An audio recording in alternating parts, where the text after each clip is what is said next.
Baada ya hapo nilijikuta Zaituni mimi naishiwa nguvu kabisa, na nikiwa nimelegea kama mlenda. Ghafla nikaanza kuhisi kiu na njaa kwa pamoja vinaanza kunijia. Nikamwomba mwalimu mkuu aniachie, kwani nilikuwa nimechoka sana kusema kweli. Mkuu wa shule aliyekuwa amelowanishwa na maji yaliyotoka kwenye kisima changu aliinuka kutoka kitandani na kwenda kuoga. Ndugu msikilizaji, hii ni sehemu ya pili.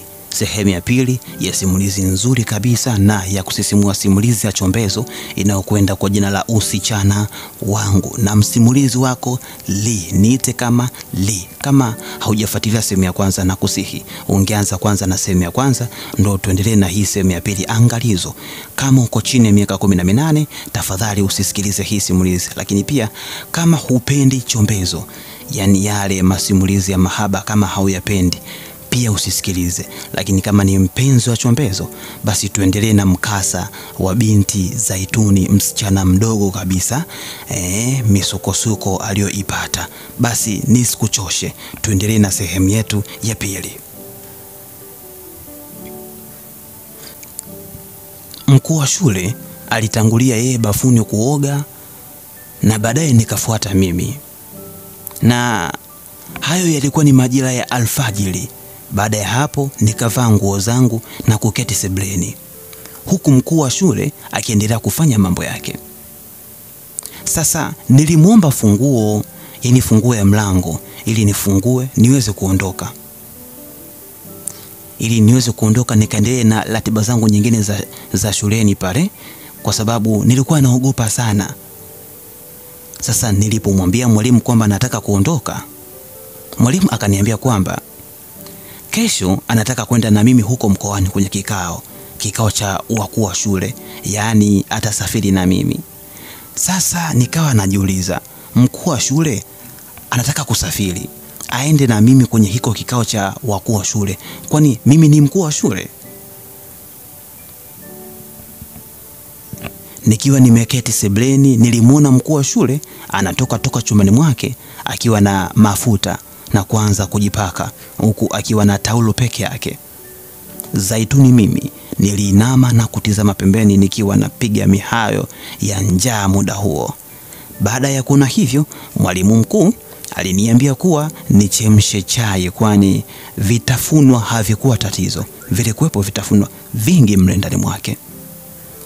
Ndani mwake kulikuwa na vitafunwa vingi sana, mwalimu mkuu wa shule.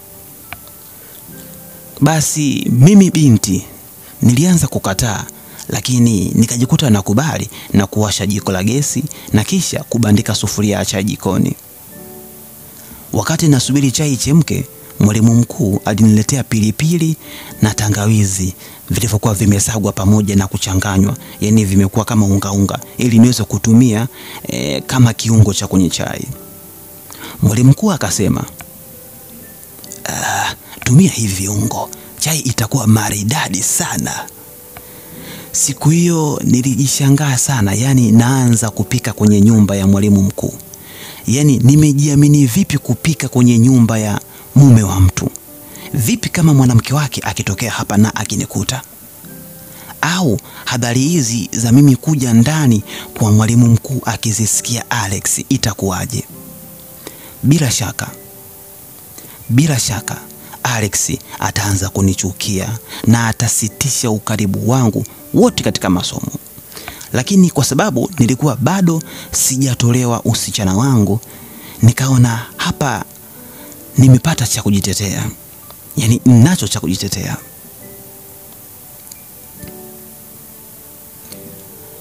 Baada ya muda chai ilikuwa tayari, kisha nikaimimina kwenye vikombe na kumkabidhi mwalimu mkuu kikombe kimoja, na kikombe kingine nilijiandaa mimi mwenyewe.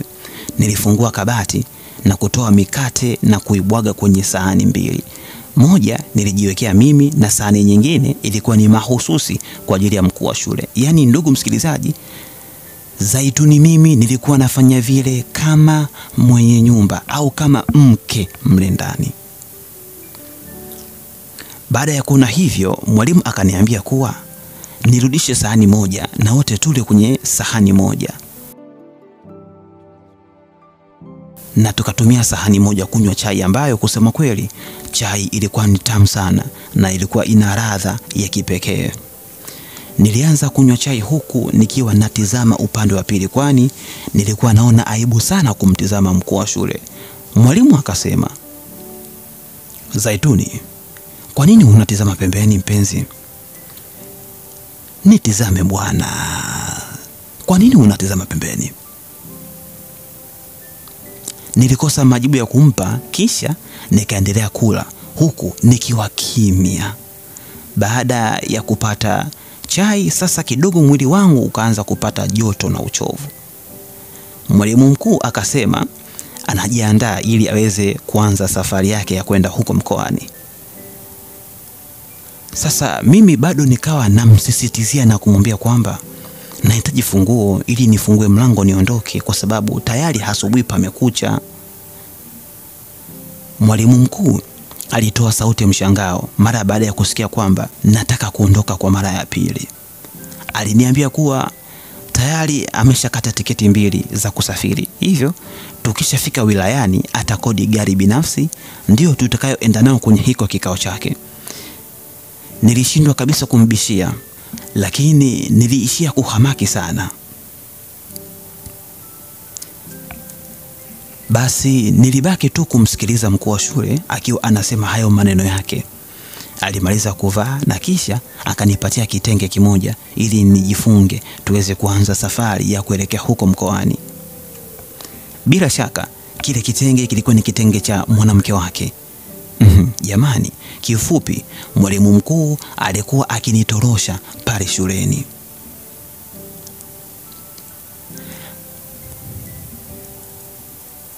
Pia Zaituni, mimi niliwaza kuhusu masomo yangu pamoja na Alex. Vipi kama akija kujua haya yote itakuwaje? Nikaanza kujikuta napata ujasiri wa kumuuliza mwalimu mkuu kuhusiana na swala zima la usalama wangu huko ninako kwenda naye nje ya shule, kinyume kabisa na taratibu. Je, kama mwalimu wa nidhamu, mwalimu ambaye ni mkali kwa pale shuleni, akisikia kuwa nimetoka nje ya shule itakuwaje? Itakuwaje? Baada ya kusikia hivyo, mkuu wa shule alicheka sana. Alicheka na kusema yeye ndiyo mkuu wa shule, maamuzi yote yako chini yake. Yaani kwamba walimu hawawezi kufanya maamuzi tofauti na yeye. Akiamua basi na walimu wanafuata. Hakuna mwalimu yoyote anayeweza kumpanda kichwani. Na hata hivyo huyo mwalimu wa nidhamu anamteua yeye. Kwa hiyo nisiwe na shaka wala wasiwasi wa aina yeyote. Baada ya kusikia hivyo, sasa nikajikuta naanza kupata amani na ujasiri. Basi tulianza safari ya kutoka nje ya shule na kusubiri gari. Yaani gari basi la kwenda huko mkoani. Tulisubiri kwa muda kama wa dakika kadhaa. Gari ikatokea, kisha tuliketi siti za mbele. Tuliendelea na safari huku nikiwaza na kuwazua, je, kwenye hiko kikao na mimi nitakuwepo? Ingale kwamba sikuwa nahusika hata kidogo, au mwalimu anandanganya? Ndugu msikilizaji, wanaume bwana wana mbinu nyingi sana za kuwadanganya wakina dada au wakina mama. Lakini kwa mimi ninavyoamini, uongo wa mwanaume, wewe unajua mtu akiwa anakudanganya anajulikana tujue. Sijui kwa nini wanashindwa kujua kama hapa anadanganywa. Sasa binti anadanganywa na nikuibie lonja. Nimesoma shule ya mchanganyiko kipindi niko kidato cha 5 na cha 6. Haya mambo haya yalikuwepo sana pale shuleni. Yalikuwepo sana. Sitaki niitaje hiyo shule kwa sababu sio vizuri kwa usalama, lakini haya mambo yalikuwepo sana ya wanafunzi kutumika kimapenzi na walimu. Aya bwana, tuendelee na simulizi. Tuendelee na simulizi yetu.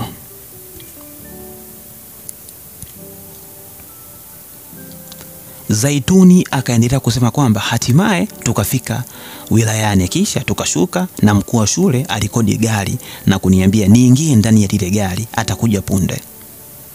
Baada ya hapo mkuu wa shule aliniambia kuwa anaenda kuninunulia sketi na blauzi za kwenda nazo huko kwenye kikao. Isingependeza kama ningeenda na nguo zangu zile za shule. Yaani nilitakiwa kubadilisha nguo, nisiende na hizo nguo za shule, sio vizuri. Baada ya kusikia hivyo nilifurahi sana, yani baada ya kusikia kwamba naenda kununuliwa nguo sasa mpya, nikamuonyesha rangi ya nguo ambayo ilikuwa imetundikwa kwenye duka ambalo lililokuwa mbele yetu. Basi mwalimu mkuu alienda kuninunulia nguo, na kama baada ya dakika 10 akarejea na kunipatia nguo. Kisha akaniambia nivue zile sare za shule, nivae nguo mpya. Yaani nivue zile sare za shule mule ndani ya gari na nivae hizo nguo mpya. Kusema kweli nilipendeza sana, mpaka nikawa najiuliza amejuaje size yangu ya nguo? Yaani nguo zilikuwa zimenikaa vibaya. Mkuu wa shule alitabasamu na kusema kuwa analijua umbo langu. Yaani kwamba analijua umbo langu lilivyo kinaga ubaga, na hata nguo hawezi kukosea kunichagulia. Basi baada ya hapo aliwasha gari na kuanza safari. Ilipofika mida ya saa 12 jioni, aliegesha gari kwenye hoteli mojawapo pale mjini na kwenda kukodi chumba. Nilistaajabu sana, vipi ndo safari imeishia pale? Lakini sikutaka kuhoji sana. Basi tukafika kwenye kile chumba cha hoteli. Chumba kilikuwa ni kizuri sana kusema kweli. Kilikuwa na samani nzuri na za kupendeza, full AC, full kiyoyozi, yani chumba maridadi kabisa ambacho sijawahi kulala tangu nizaliwe. Basi baada ya kufika kwenye hiko chumba nilijipumzisha kwenye sofa, kisha mkuu wa shule akavua nguo zake na kwenda bafuni kuoga. Basi na mimi nikaenda kuoga pia. Baada ya hapo tukaanza kuangalia TV. Sasa nikiwa nawaza ni namna gani nitaweza kulala, nikikumbuka yale aliyonifanyia kule kwake. Nilikaa tu nikiwa naomba Mungu mkuu wa shule asinzie apate usingizi alale, ndipo na mimi nikalale. Lakini mwalimu hakusinzia, aliendelea kuwa macho nyakati zote. Baada ya muda nilianza kuhisi usingizi mkali sana, huku nikiwa namchungulia mwalimu kwa mbali ili nijue kama amelala au la. Lakini mwalimu hakuwa amelala, alikuwa ameketi akishika simu yake, bila shaka alikuwa akiperuzi mtandaoni. Baada ya kuona kwamba mwalimu hataki kusinzia, nikaona haina namna, nilizima TV na kujiandaa kupanda kitandani ili niweze kwenda kulala. Zaituni mimi nilisogea kitandani na kuchukua mfuko niliokuwa nimebeba, mfuko ambao ulikuwa na sketi yangu, nikaweka nguo zangu humo. Kitanda tulichokilalia kilikuwa ni kitanda cha 6 kwa 6. Hivyo kitanda kile kilitosha kabisa kwa watu wawili kulala pasipo kugusana. Nikajifunika shuka na kusogea mwishoni kabisa mwa kitanda ili mwalimu asiweze kunisogelea. Mwalimu mkuu aliniomba nimsogelee kwani naweza kudondoka, yani kule mwisho wa kitanda naweza kudondoka eti. Mwalimu akasema, Zaituni, sogea huku tulale wote, usije ukaanguka chini ya kitanda bure. Na kuhurumia bwana kipenzi, sogea karibu.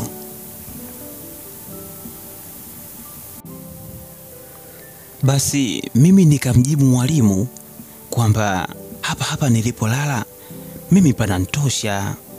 Mwalimu mkuu aliguna, yani aliguna na kuniambia kuwa sio vizuri. Tafadhali nimsogelee karibu, ya kwamba kama nikidondoka italeta tafsiri tofauti nitakaporudi shuleni. Lakini nikaendelea kumwambia kwamba mwalimu, siwezi kudondoka kwa sababu nimezoea kulala kwenye vitanda vidogo, vile vitanda vya shuleni vile vya futi 2, na si dondokagi. Sembuse hiki kitanda cha 6 kwa 6. Basi baada ya hapo nilitaka kusogea, lakini roho yangu ikawa inasita. Mara baada ya dakika kadhaa nilishangaa kumwona mwalimu mkuu ananisogelea mwenyewe. Nilijikuta ameshafika karibu yangu huku akiwa ananiangalia. Basi mimi niligeuka na kumpa mgongo, kwani sikutaka kabisa kumwangalia mwalimu usoni. Nilikuwa namuonea haya na aibu sana. Mwalimu akasema nimgeukie, kuna kitu anataka kuniambia ni cha muhimu sana. Mimi nikamwambia haina haja ya mimi kumgeukia, kwani nilikuwa namsikia, kwa hivyo aongee tu. Mwalimu mkuu alitoa kicheko fulani hivi cha mahaba na kisha akasema, nigeukie bwana mpenzi, njoo karibu yangu basi, njoo karibu baby.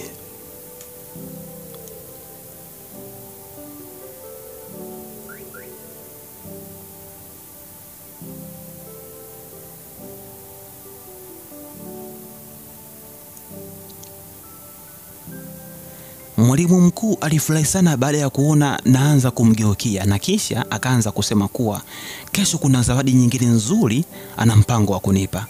Baada ya muda mfupi usingizi ulianza kunikamata. Nikawa simsikii hata anachokisema.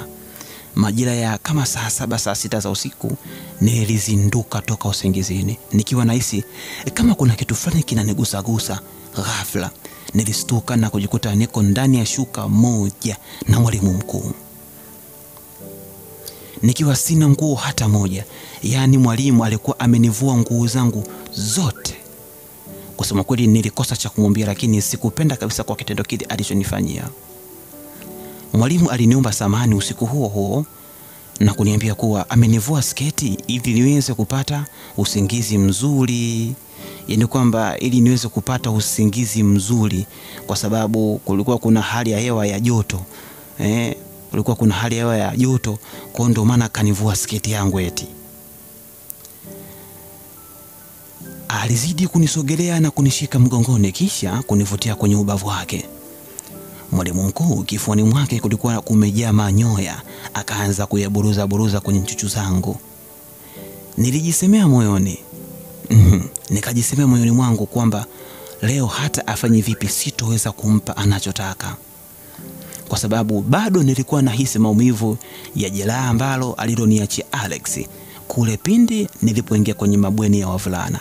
Baada ya kuona hivyo alitaka aninyonye mate, lakini nilifunga mdomo wangu na kugeuza kichwa changu kwa pembeni ili kisikutane na kichwa chake.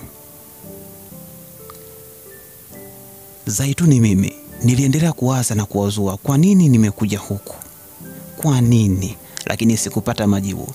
Nikajikuta najuta tu baada ya kwenda kule. Mwalimu mkuu baada ya kuona simpi ushirikiano akaamua kuchukua mkono wake na kunishikashika. Yaani kwamba kachukua mkono wake na kunishikashika kunitomasa kifuani mwangu. Ilichukua kama dakika 5 nikaanza kuhisi hisia kali za kimapenzi. Nikaanza kumtoa mwalimu mkono wake ili asiendelee kubinya matiti yangu. Alivyoona na mkataza, aliongeza kasi ya kuendelea kubinya matiti yangu.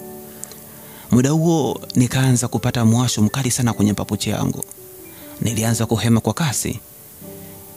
Basi nikiwa naendelea kuhema, mwalimu mkuu alianza kuyafanya yale aliyokuwa anayafanya mwanzoni. Akapitisha mkono wake na kusugua papuchi yangu. Nilijikuta naanza kulegea mwenyewe huku mwili mzima damu ikiwa inanizunguka kwa kasi ya hali ya juu. Nikaanza kutoa sauti za mahaba kama paka aliyeona maziwa na kujisahau kabisa kwamba nimelala na nani pale kitandani, kwamba nimelala na mwalimu mkuu. Jamani, mkuu wa shule alinifuta kisha kuanza kulamba papuchi yangu taratibu kabisa.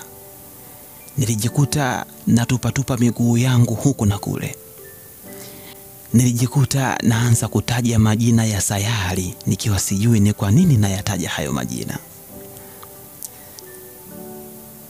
Nilianza kutoa ushirikiano taratibu na kujikuta na mbana mwalimu kichwa chake ili aendelee kuutambaza ulimi wake kwenye papuchi yangu. Huku nikiwa naogopa sana kama nikimruhusu kufanya mapenzi basi angeweza kuniumiza, kwa sababu ni mara yangu ya kwanza kufanya hivyo. mimi ni msichana, mimi ni bikira bado. Baada ya hapo nikamwona mwalimu mkuu anautoa mtalimbo wake, na safari hii mtalimbo wake ulikuwa umesimama ngangari mithili ya chuma chakavu cha pua, tofauti na mwanzo. Yaani tofauti na ile jana yake kule nyumbani kwake. Baada ya muda si ukalegea legelege, sasa safari hii ngangari mithili ya chuma chakavu cha pua. Baada ya kunikunja akatema mate na kupaka kwenye papuchi yangu, kisha kuvuta pumzi na kuanza kujiandaa kuizamisha. Mimi Zaituni nikiwa nimetulia nikisubiri kuona nini kitafuata. Mwalimu mkuu alinikamata vizuri, kisha nikaanza kutoa kilio, ingawaje sikuwa nimepigwa. Nikajikuta tu naanza kulia, jamani, naogopa. Nilikuwa natoa machozi ili mwalimu mkuu aweze kunihurumia, kwa sababu dalili zilikuwa zinaonyesha kabisa wazi kwamba leo mwalimu atanifanya kitu mbaya. Nikiwa nasubiri maajabu yatokee, mwalimu mkuu aliipush kwa ghafla, lakini uume wake uliteleza na kupita pembezoni mwa mtaro. Niliogopa sana, nikawa najisemea moyoni, sasa mwalimu anataka kuniua jamani. Nilijaribu kufurukuta, lakini mwalimu siku ile alikuwa na nguvu kama kiboko. Nilimuomba aniachilie, lakini baada ya kusikia hivyo ilikuwa ni kama nimempa nguvu ya kuendelea kutaka kuutoa usichana wangu. Ili ni lazimu niseme uongo ya kwamba kwamba ameanza kuniumiza, lakini nilikuwa nadanganya tu pale. Binti Zaituni akaendelea kusema kwamba nilianza kulia kwa sauti ili hata kama kuna majirani basi waweze kusikia na kuja kunisaidia. Baada ya kuona hivyo, mwalimu mkuu akaanza kusema kuwa namkosea sana. Je, kama majirani wakisikia hizo kelele watafikiri vipi? Na ukiangalia ile ni hoteli kubwa sana, kwa hivyo nisipige kelele. Baada ya kusikia maneno hayo, basi nikajikuta napunguza sauti, huku nikimuomba kama atafanya basi afanye taratibu, kwani alikuwa akiniumiza sana.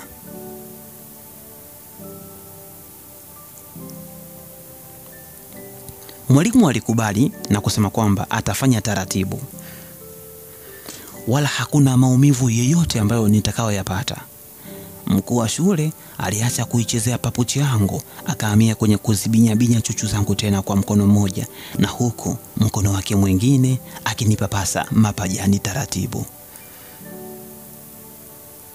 Nilihisi kuchanganyikiwa, kwani kila nilipokuwa naguswa nilihisi kama kuna kitu kinanipiga shoti. Nikalegea kama mgonjwa wa degedege. Nilianza kutoa kilio cha mahaba, huku machozi nayo yakinitoka kwa mbali machoni mwangu. Mwili wangu ulinibana mno mithili ya gurudumu lililojaa upepo likiwa linataka kupasuka. Akiwa anaendelea kunitomasa mwalimu mkuu, nilianza kuhisi papuchi yangu inaanza kuchemka sasa.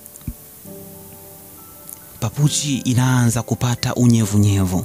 Licha ya mwalimu kuwa anaisugua kwa vidole vyake, nami nikalazimika kuongezea na mikono yangu ili niweze kuhisi utamu zaidi. Yaani kifupi, mashetani yalikuwa tayari sasa yamenipanda. Niliendelea kujisugua huku mwalimu naye akiendelea kunipapasa sehemu za nyonga zangu. Wakati mwalimu anaendelea kunipapasa, alijikuta mpaka anafika kwenye unyayo wa miguu yangu. Akawa kama ananikwaruza fulani hivi kwa mbali hapo unyayoni. Niliendelea kuhema huku nikimuomba mwalimu aache kunitekenya unyayoni, kwani nilikuwa napata utamu. Lakini mwalimu hakuacha. Basi Zaituni akaendelea kusema kwamba uvumilivu ukanishinda, nikaanza kulegea. Baada ya kuona hivyo, nikamuomba mwalimu anishike tena kwenye papuchi yangu bila kuchelewa. Baada ya kumwambia hivyo kwamba anishike, mwalimu mkuu aliukamata mtalimbo wake ambao ulikuwa unatematema vitu fulani kama maji kama makamasi hivi. Mwalimu alicheka kidogo na kisha akaniambia kuwa hatoniumiza, kwa sababu hivi vitu vinavyotoka kwenye mtalimbo wake vitanifanya nisiumie hata kidogo. Basi nilijisemea moyoni liwalo na liwe, kwani tayari nilikuwa na hamu sana ya kufanya mapenzi. Kwa hivyo nisingeweza kuvumilia jamani.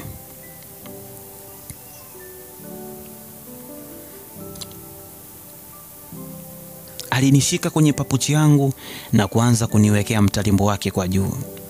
Aliendelea kuuzungusha kwa juu taratibu mpaka nikajisahau kuwa kuna maumivu.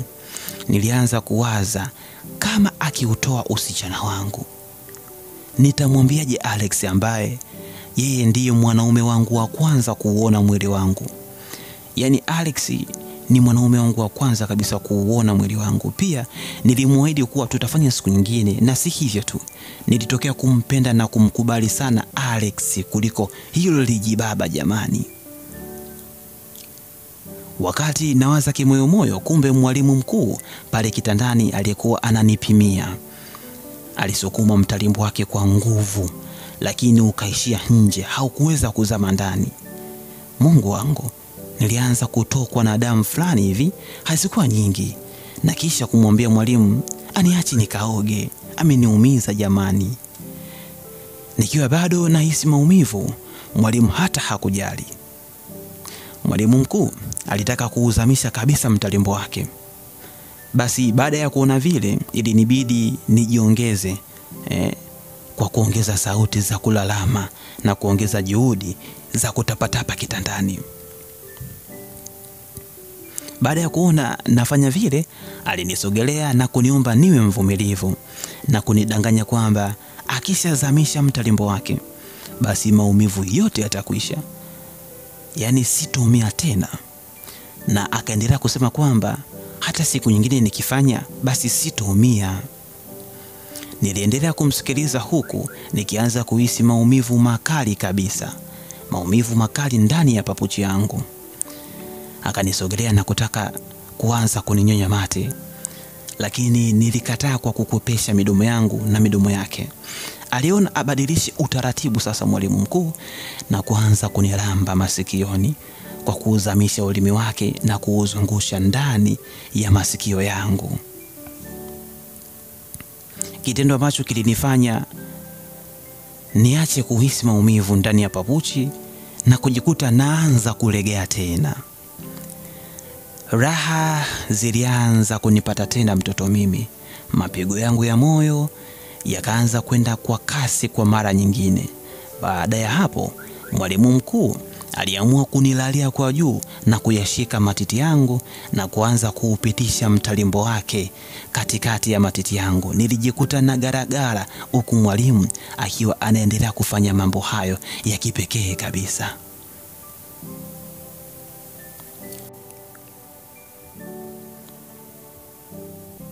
Zaituni mimi nilianza kuwaza, hivi watu wote waliokuwa ndani ya ndoa ndo huwa wanapata raha kama hizi?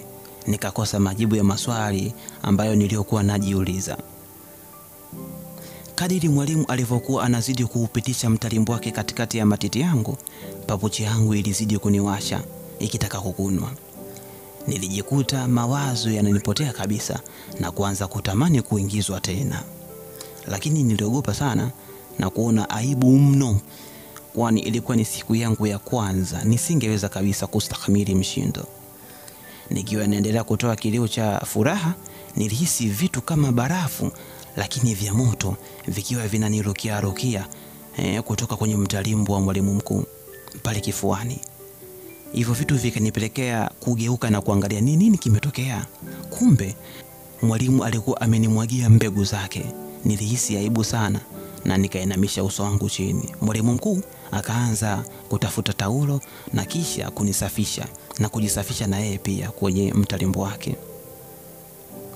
Nikadhani sasa hamu yake mwalimu itakuwa imekata baada ya kumwaga hizo mbegu, lakini si hivyo.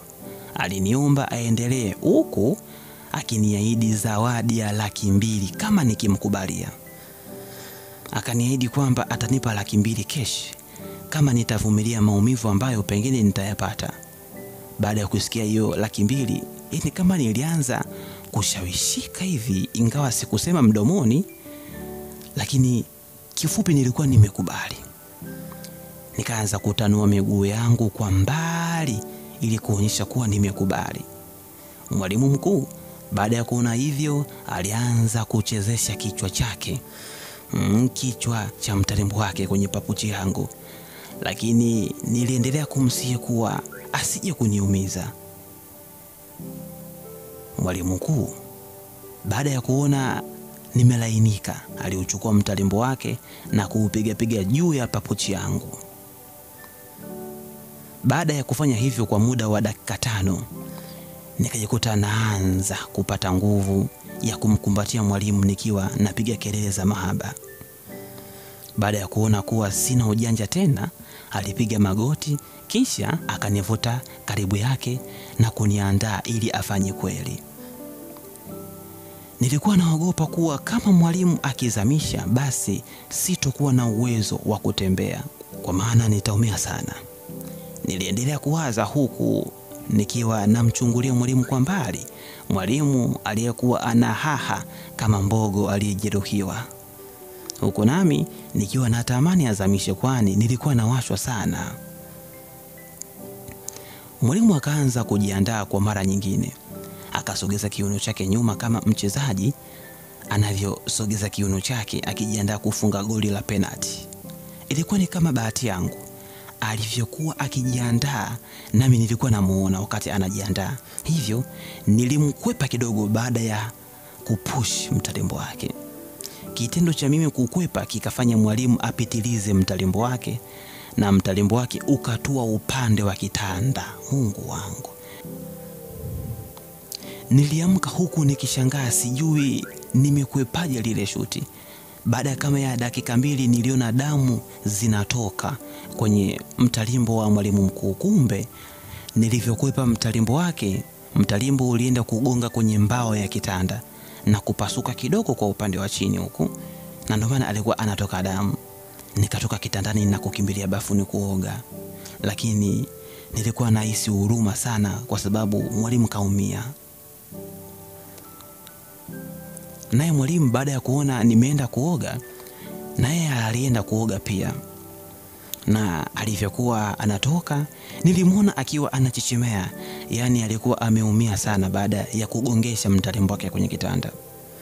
Akaanza kupaka mafuta na kuvaa nguo zake taratibu ili asije kujitonesha kwenye mtalimbo wake mahali alipoumia.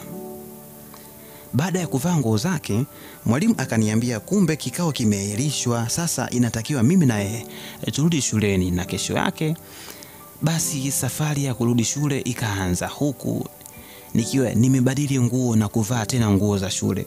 Zile nguo ambazo mwalimu ameninunulia nilikuwa nimeziweka kwenye mkoba, yani kwenye mfuko fulani hivi. Mwalimu mkuu alikuwa anaendesha gari huku akiwa anahisi maumivu makali sana. Kusema kweli nilimuonea huruma sana mwalimu mkuu. Mida ya saa 12 jioni tulifanikiwa kufika shuleni, huku mwalimu akiendelea kuwa na maumivu makali sana. Mkuu wa shule aliegesha gari yake pembezoni kidogo mwa nyumba yake na kisha kuniambia nitoke kwenye gari na niweze kwenda kurudi bwenini. Wakati narudi bwenini, nyuma nilisikia sauti ya kike. Na nilivyogeuka nyuma nikamwona mwanamke amesimama mlangoni kwenye nyumba ya mkuu wa shule. Yule mwanamke ilionyesha dhahiri ni mke wake mkuu wa shule. Kabla sijafika bwenini, wakati naelekea bwenini, mwalimu wa nizamu kumbe aliniona bwana. Basi akaniita. Huyu mwalimu wa nizamu ambaye ni mwalimu mkali sana kwa pale shuleni kwetu. Nikabadili uelekeo na kwenda kumsikiliza mwalimu wa nizamu. Nilienda kumsikiliza huku nikiwa na hofu ya hali ya juu, huku nikiwa nimeshikilia mkoba wangu niliopewa na mkuu wa shule. Mkoba uliokuwa na nguo alizoninunulia mkuu wa shule kule tulikotoka nje ya shule. Basi niliacha kuwa na hofu baada ya kukumbuka kwamba mkuu wa shule aliniambia hivi kwamba jambo lolote likitokea yeye atamaliza, kwamba jambo lolote likitokea nikamwambie basi yeye kama mkuu wa shule ataweza kutatua hayo matatizo.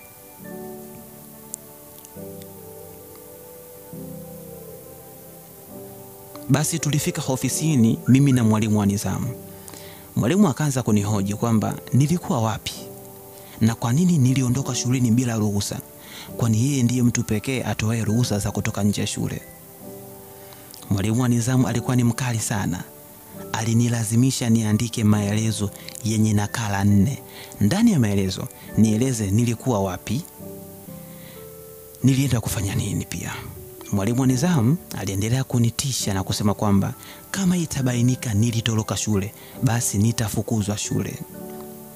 Zaituni mimi nilianza kutokwa na machozi huku nikiwaza nitasema nini nyumbani, na humu kwenye barua ya maelezo nitaandika nini. Mwalimu wa nidhamu alikuwa akiongea kwa ukali kama simba mwenye njaa kali. Wakati natoka ofisini ili niweze kwenda huko bwenini nikaandike maelezo ya nilikuwa wapi, mwalimu wa nidhamu akaniita tena. Aliniambia nifungue kibegi, yani ule mkoba niliobeba, na niseme mule ndani kuna nini. Nilitaka kama kuanza kukataa, lakini nilijikuta na ufungua ule mkoba. Baadaye mwalimu wa nidhamu akaniambia nimwage chini kila kitu kilichokuwa ndani ya mkoba. Baada ya kumwaga chini, mwalimu wa nidhamu aliziona nguo nilizonunuliwa na mkuu wa shule. Alistaajabu, alishangaa nimetoa wapi zile nguo. Nikiwa nimesimama pale, mwalimu wa nidhamu aliniwasha kofi moja kisha kusema kwamba sheria ya shule hairuhusu nguo zile ambazo sio uniform. Kisha akanitoa nje na tukatoka na zile nguo akazichoma moto zote.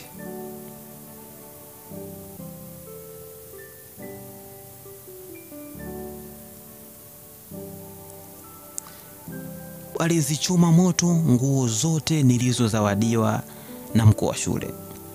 Yani shuleni ukatapakaa moshi tu wa zile nguo zangu nilizonunuliwa na mkuu wa shule. Ile gauni na sketi, ni gauni blouse, ni blouse bwana na sketi kumladhi. Mwalimu wa nidhamu, kumbuka, alikuwa ni mwalimu wa kiume. Ndugu msikilizaji, sio mwalimu wa kike, ni mwalimu wa kiume. Mwalimu alinifukuza na kuniambia kuwa kabla ya saa 1 jioni niwe tayari nimeshapeleka barua ya maelezo. Nilitoka pale na kuelekea bwenini ambapo niliwakuta rafiki zangu Happiness na Latifa wakiwa wamekaa kitandani. Sasa wale rafiki zangu walinishangaa sana na kuniuliza kwa nini nalia na nilikuwa wapi muda wote. Sikuwajibu chochote. Nikaendelea kulala kitandani. Nikiwa nimepumzika nikakumbuka maneno ya mkuu wa shule ya kwamba kama kukiwa na jambo lolote limetokea basi niende nikamwambie yeye ili aweze kutatua hilo tatizo.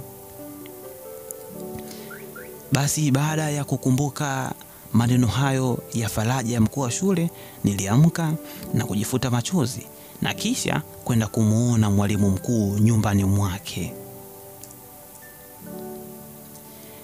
Nilikaribia maeneo ya nyumba ya mwalimu mkuu. Kisha nilibisha hodi. Mara baada ya kubisha hodi sikujibiwa mara ya kwanza na mara ya pili pia sikujibiwa. Lakini kwa ndani nilikuwa nasikia kelele za majibizano kati ya mwalimu mkuu na mkewe. Yani mke wake alikuwa ni kama mtu mwenye kufoka hivi. Ndugu msikilizaji, bila shaka mwalimu mkuu ile safari aliyomtorosha huyu binti hakumwaga mwanamke wake. Na ndio maana mwanamke wake alikuwa anamhoji na pengine wanakaripiana alikuwa wapi, vitu kama hivyo. Aya, tuendelee na simulizi yetu. Mara ghafla mlango ukafunguliwa. Alionekana mama mwenye umri wa miaka kama 40 akinikaribisha na kufungua mlango. Yani aliufungua mlango kidogo ingawaje alisimama pale mlangoni. Nikachungulia mle ndani, nilimwona mkuu wa shule aliyekuwa amejilaza sebuleni akionekana kuwa ni mtu mwenye maumivu makali sana. Nikamwambia yule mama kuwa nina shida na mkuu wa shule.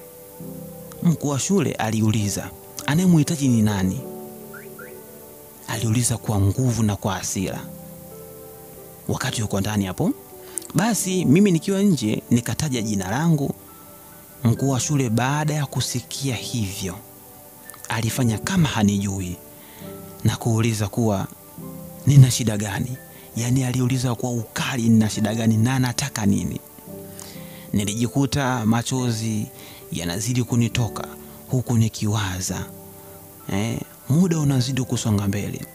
Nahitajika kupeleka barua ya maelezo kwa mwalimu wa nidhamu. Nikiwa bado mlangoni sielewi nifanye nini. Ghafla yule mama alitoka akiwa na fimbo moja kubwa hivi, yani kama fimbo zile za kupigia ng'ombe, na kutaka kunichapa nayo.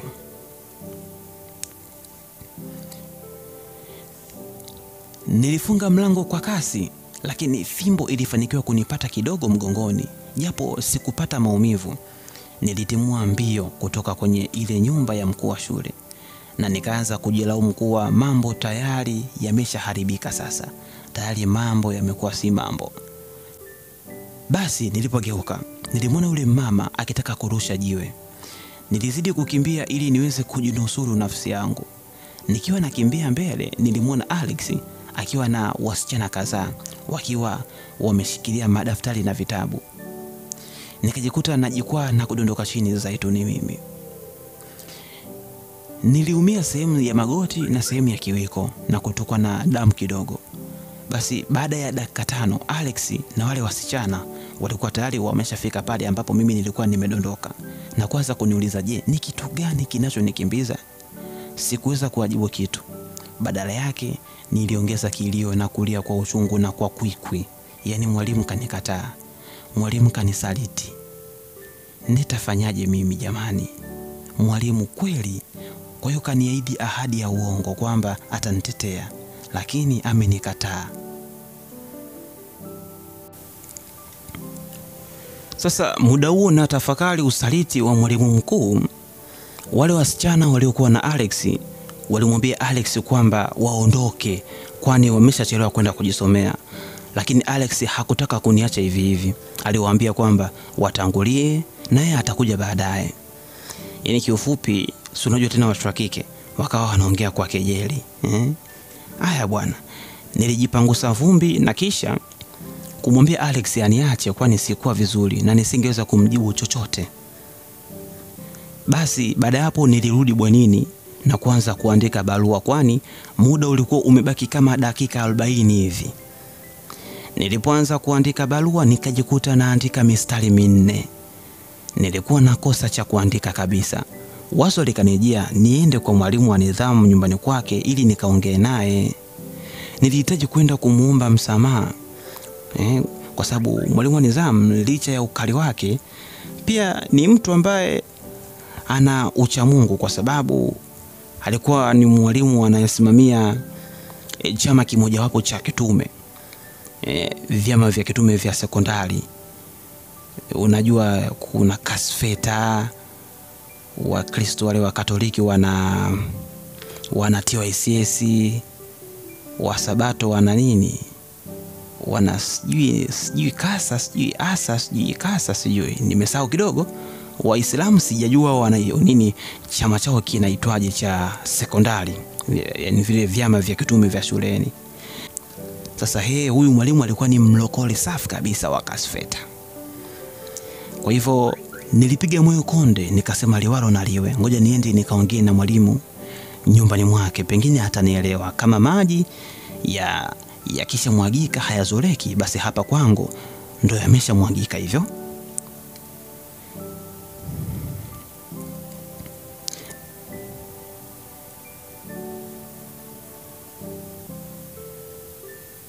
Nilianza kujiongea kwenda kwa mwalimu wa nidhamu.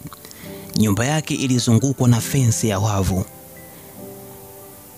Yule mwalimu alikuwa akiogopeka sana pale shuleni. Nikiwa nimekaribia kwenye fence yake, ghafla nikasikia mbwa wanaanza kunibwekea. Mbwa wakaanza kunibwekea bwana, yani wale mbwa wa mwalimu waliokuwa ndani ya fence. Nilipiga kelele na kumuita mama, ingawaje mama asingeweza kutoka. Mama asingeweza kutokea pale. Baada ya kelele hizo nikamwona mwalimu nidhamu ametoka nje akiwa na pensi, huku mkononi akiwa ameshikilia lungu kubwa akidhani pengine kuna mwizi nje. Bila hata kujitaja jina, nilishangaa mwalimu wa nidhamu ananitaja jina langu, na huku akiwashika wale mbwa wake na kuwafunga kwenye minyororo. Aliniuliza shida yangu ni nini? Nikamweleza kuwa shida yangu, na shida naye, nahitaji kuongea naye. Baada ya kumwambia hivyo, aliwaka sana kwa hasira mwalimu wa nidhamu na kusema kwamba shida zote za wanafunzi ziishie ofisini na sio nyumbani mwake. Kama mtu akienda nyumbani mwake, basi anaenda kwa shida nyingine kabisa tofauti na hizi shida za ofisi. Nilibaki nimesimama, kisha akaniambia niingie ndani, yani akanionea huruma ili niweze kueleza shida yangu. Basi Zaituni mimi nilipoingia ndani, alipunguza sauti ya redio yake na kisha kuanza kunisikiliza. Nilianza kumwomba msamaha mwalimu, huku nikianza kulia jamani. Nilianza kukiri kwamba nimekosea kutoka nje bila ruhusa. Baada ya mwalimu wa nidhamu kusikia hivyo, akazima kabisa redio yake ili anisikilize vizuri. Mwalimu wa nidhamu akasema kuwa kama nitaongea ukweli wote, basi hapo ndio nitakuwa nimepona, ya kwamba nilitoka nje, nilitoka na nani, nilienda kufanya nini, ili kuwaje. Nilianza kutoa machozi huku nikiendelea kumuomba mwalimu anisamehe. Pia wazazi wasiitwe kwa pale shuleni, nilikuwa naogopa sana wazazi wangu. Baada ya kusikia hivyo, mwalimu alifoka zaidi na kusema kwamba ni lazima nifukuzwe shule. Kiufupi, alikuwa ananipa vitisho. Aliniacha pale na kuniletea karatasi nyingine ili niweze kuandika maelezo tena. Baada kama ya dakika 10, alileta chakula na kuniambia nile. Kisha akaniambia niendelee kuandika maelezo.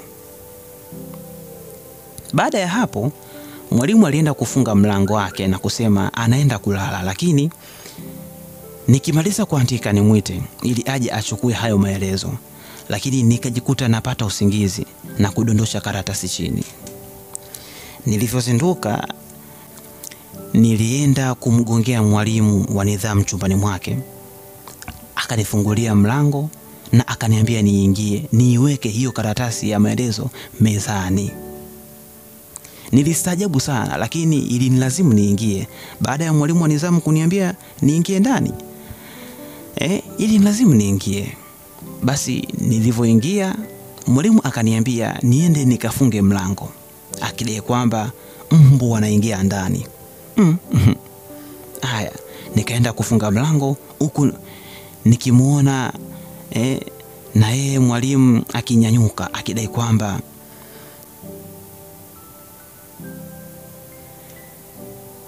ana usingizi mzito sana.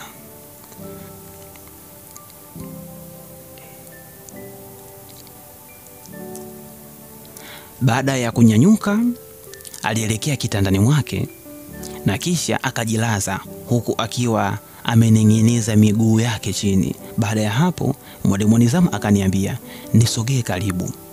Nilianza kusita, lakini kwa kuwa nilikuwa na mheshimu sana mwalimu wa nidhamu, ilinibidi niitikie wito. Nilisogea pale alipo huku nikimsihi sana mwalimu kuwa apunguze jaziba, asiwaite wazazi. Niliinamisha kichwa changu chini na kumpatia karatasi zangu zote za maelezo ambayo yana makosa yangu. Mwalimu wa nidhamu alipitisha macho yake kwenye zile karatasi na kuniambia kuwa nisogee karibu, yani nimsogelee karibu zaidi ili niweze kuonyeshwa makosa niliyoyafanya kwenye uandishi wa yale maelezo. Kumbuka, nilikuwa chumbani kitandani mwa nyumba ya mwalimu wa nidhamu, yani chumbani kitandani kabisa. Ile siku bado kidogo tu aja ndogo initoke, kwani mwalimu yule alikuwa ni mkali, yani alikuwa hana masiara kabisa, hana mzaa na mwanafunzi yeyote pale shuleni. Baada ya hapo aliniambia nizidi kusogea, yani nizidi kumsogelea ili anielekeze kuandika vizuri maelezo, huku akionekana kuwa ni mtu mwenye hasira sana. Mwalimu wa nidhamu alianza kuyasoma maelezo yangu huku akiyakosoa kwa muda huo Kosa la kwanza, sikutimiza nakala 4. Kosa la pili ni kuwa nilichokiandika hakina uhusiano wowote na makosa yangu, hivyo ni lazima nifukuzwe shule. Akaendelea kunitishia. Baada ya kusikia hivyo, nilianza kuwaza sana, huku machozi yakiwa yananilengalenga. Baada ya kuona nalia, aliendelea na kauli zake na kusema kuwa hayo ndiyo majibu, na akishatoa majibu huwa habadilishi. Niliongeza kilio, lakini ilikuwa ni kama kazi bure. Mwalimu wa nidhamu hakutaka kunielewa kabisa. Baada ya kuona hivyo, niliamua kunyanyuka kinyonge kabisa na kuondoka zangu ili nirudi bwenini nikiwa najua kabisa sina cha kufanya. Wakati natoka pale alipokuwa mwalimu wa nidhamu, ghafla nikasikia sauti ya mwalimu wa nidhamu akinitaka nirudi chumbani mwake. Nikaanza kufarijika na kuanza kurudi kitandani alipokuwa amejilaza mwalimu wa nidhamu. Lakini nilikaa mbali naye. Baada ya kuona nimeketi mbali naye, akaniambia kuwa yeye hawezi kuacha usingizi wake na kunifuata mimi. Kama ninahitaji msaada, basi nimsogelee karibu ili niongee naye kuhusiana na jambo langu hilo. Basi zaituni mimi nikaamini kwamba kwa kuwa mwalimu wa nidhamu alikuwa ni mcha Mungu pale shuleni, alikuwa ni mwalimu mlezi wa chama cha kitume cha kidini pale shuleni, sikuwa na hofu sana. Nilijipangusa miguu yangu na kupanda kabisa kitandani ili nimsogelee zaidi mwalimu wa nidhamu kama alivyosema. Sasa baada ya kuona najivutavuta sana, mwalimu wa nidhamu akasema kuwa hawezi kuongea na mtu ambaye hamuoni usoni. Hapo ndipo nilishiwa na pozi kabisa. Yaani mwalimu anataka nimsogelee mpaka usoni. Basi ili lazima nimsogelee karibu kabisa huku nikiwa natizama chini. Mwalimu akasema hapo sasa anaweza kunisikiliza. Nikiwa nimekaa hapo kitandani, mwalimu wa nidhamu akaniambia nifunue shuka alilokuwa amejifunika na kisha nijifunike ili nisiweze kung'atwa na mbu wakati tunaendelea kufanya hayo mazungumzo. Lakini pia mwalimu wa nidhamu alinisisitiza kwamba tutakayo yaongea pale yabaki humo humo ndani, yabaki humo humo chumbani, nisije nikayatoa nje. Niliguna kimoyomoyo, lakini sikuwa na namna, ili nilazimu tu nimsikilize tu mwalimu wa nidhamu kwa sababu nilikuwa nahitaji msaada wake.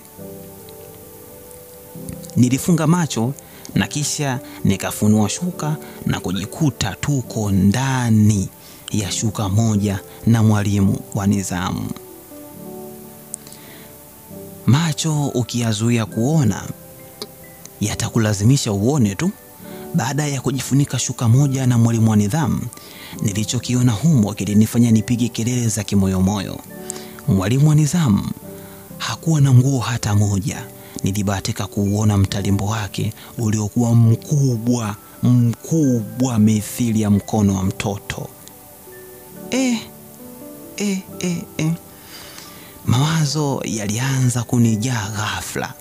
Huenda na yeye mwalimu wa nidhamu alikuwa akitaka penzi kama mwalimu mkuu.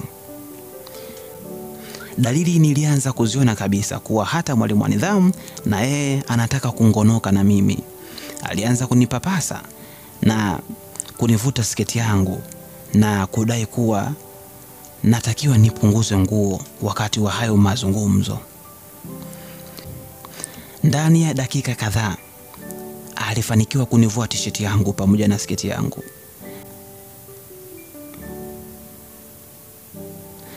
Basi mwalimu wa nidhamu alinikamata na kunivua nguo zangu. Lakini sikuwa tayari kuvua, sikuwa tayari kabisa. Mwalimu wa nidhamu aliingiza mkono wake chini ya ubavu wangu na kunivutia kwake. La haula, alivyonivutia kwake, mtalimbo wake uliokuwa wa moto moto ukafanikiwa kunigusa mwilini mwangu. Sasa nilichokuwa nakiona kuwa huyu mwalimu anataka kunifanya kitoweo sasa na ule mtalimbo wake mkubwa mithili ya mkono wa mtoto. Mwalimu wa nidhamu akaanza kunilaghai kuwa sitofukuzwa shule kama nikimkubalia kile anachokitaka. Baada ya kunieleza hayo, nikaanza kufurahi kidogo.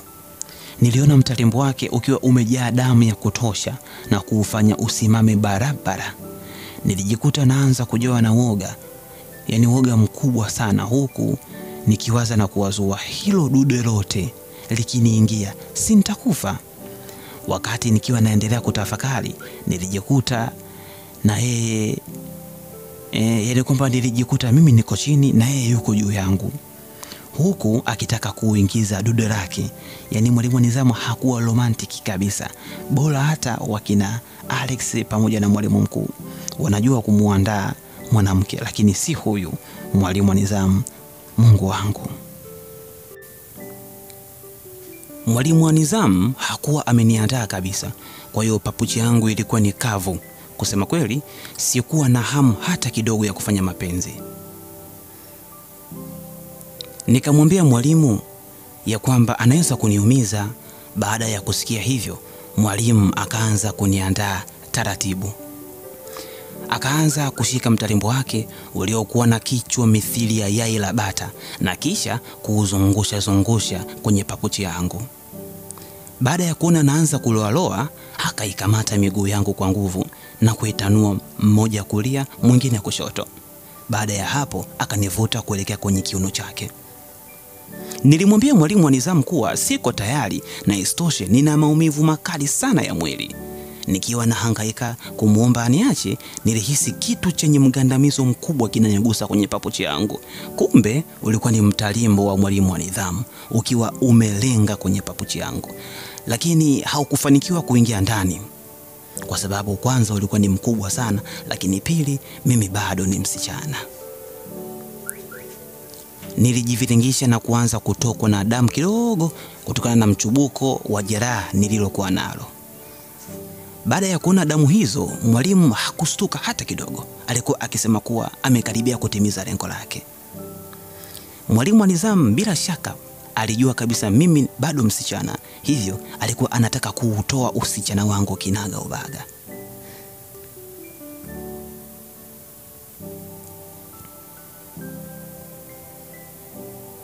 Sasa wakati najishikashika, nilijisahau na kukuta anataka kujaribu kuingiza tena bila hata kunihurumia jamani.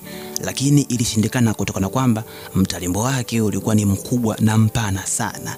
Nilijiviringisha zaituni mimi kwenye kitanda haraka na kuchukua sketi pamoja na t-shirt yangu na kukimbilia nje. Hapo nimepona. Huku yeye mwalimu wa nidhamu akiwa ameduaa tu akitafuta taulo ili aweze kujistiri. Pengine alitaka kunikimbiza sijui. Sasa nilipofika mlangoni nikaanza kuvaa nguo zangu haraka. Nikafanikiwa kutoka nje. Baada ya kufika nje, mbwa wa ile nyumba wakawa wananibwekea sana, lakini sikuwa na waogopa. Bali niliongeza mwendo kukimbia kutoka nje kabisa ya nyumba ya mwalimu wa nidhamu. Baada ya kufika nje, nilijituliza kwenye mti na kuvaa vizuri nguo zangu. Basi baada ya zoezi hilo kupita, nilipita kwenye bomba mojawapo la pale shuleni na kunawa uso wangu. Nikianza kuelekea bwenini nikiwa kama mtu aliyechanganyikiwa.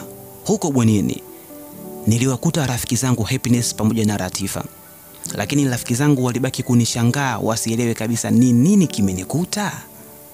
Wakaniuliza maswali mengi lakini sikuweza kuwajibu kabisa maswali yao. Nilipanda kitandani na kulala.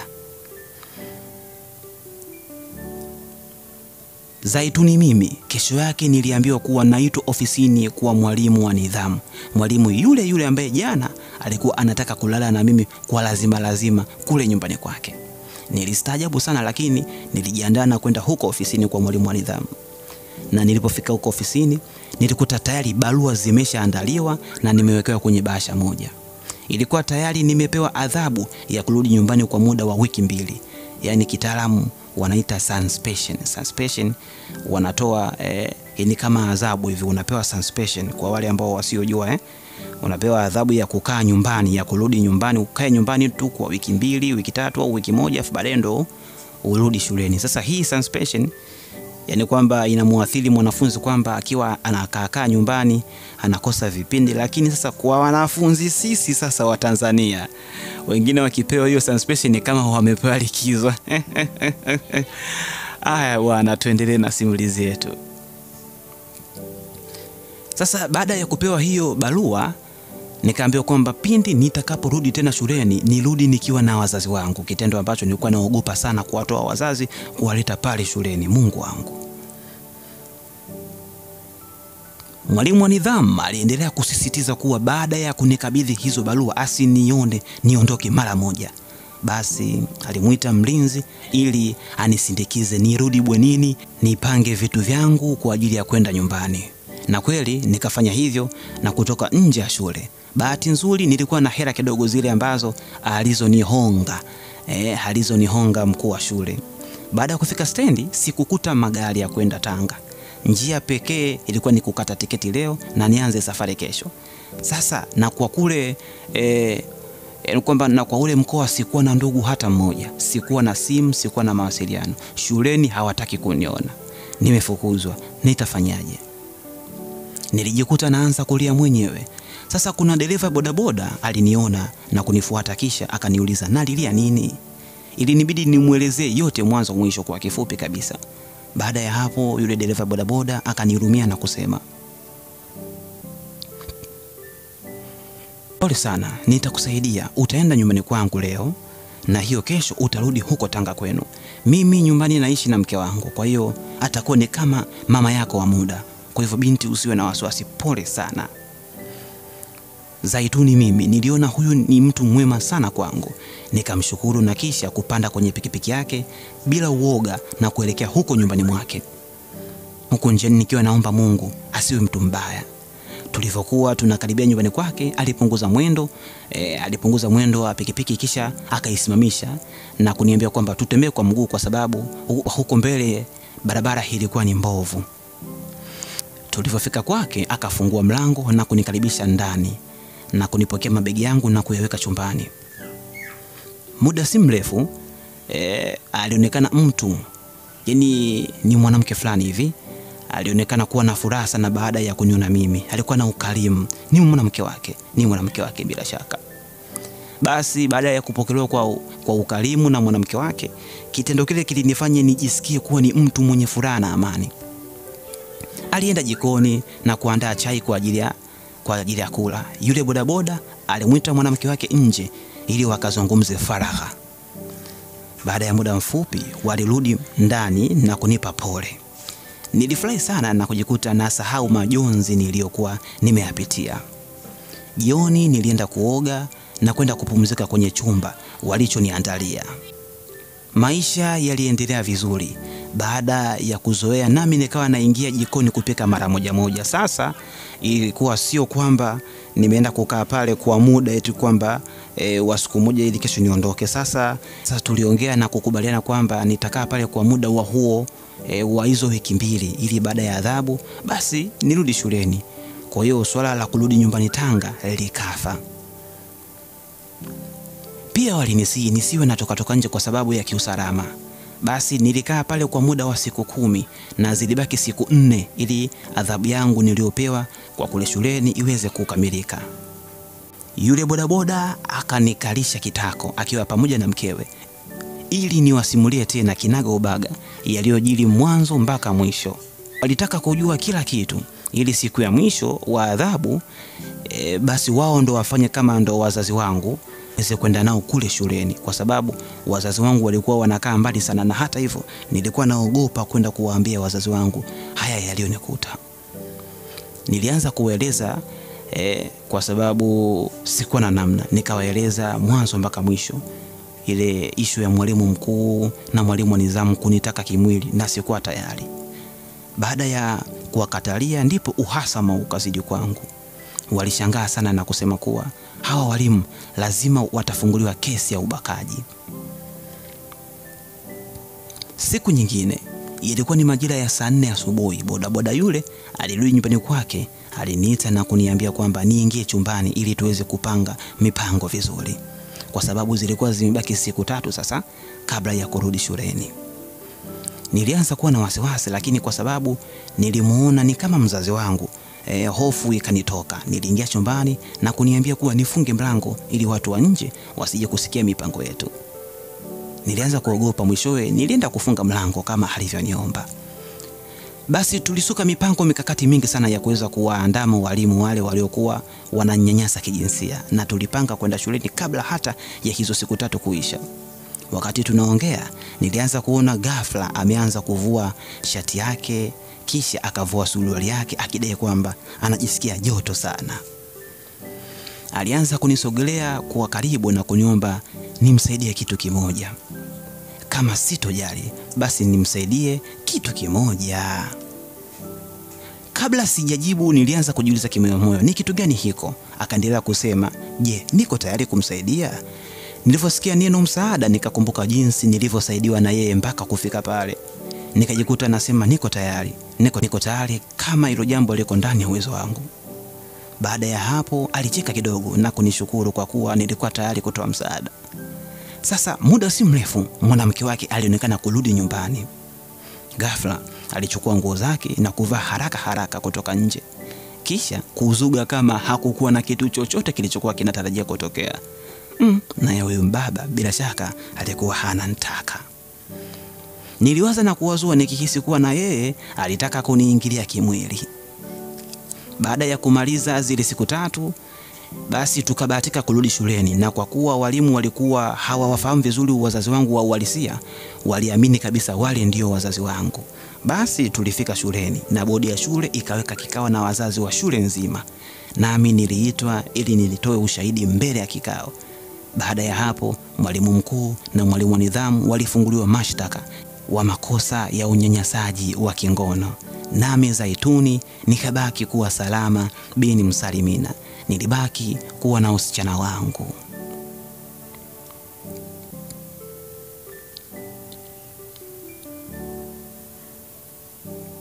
Ndugu msikilizaji, basi mpaka hapo mimi sina la ziada. Simulizi yetu ndio inaishia hapa, simulizi nzuri kabisa iliyokuwa inakwenda kwa jina la Usichana Wangu, usichana wa binti Zaituni, na hiyo ndiyo hatima. Na kushukuru kwa kuwa nami mwanzo mpaka mwisho. Naitwa Lee, niite kama Lee, yani L-E-E. Unaweza pia kufuatilia stori zetu ndani ya hii channel. Fuatilia hapo, bonyeza kwenye hapo sehemu iliyoandikwa Mtanashati Media, basi utakuta simulizi nyingine nyingi sana. Lakini kwa habari na matukio zaidi, pia unaweza kutufollow kwenye kurasa zetu za TikTok, Instagram, Facebook, popote pale kama Mtanashati Media. Kumbuka kuna Mtanashati Media 2. Kuna hii hapa unayosikiliza, hii ni ya simulizi tupu, lakini kuna ile ambayo ya matukio kama habari na kadhalika pia ipo. Hii inaitwa Mtanashati Media 2, yani Mtanashati Media 2. Ile yenye habari inaitwa Mtanashati Media 1. Basi kwa mawasiliano pengine kama unataka kuwasiliana na mimi, wasiliana na mimi kwa namba za simu za 07 10 16 33 76. Narudia tena 07 10 16 33 76.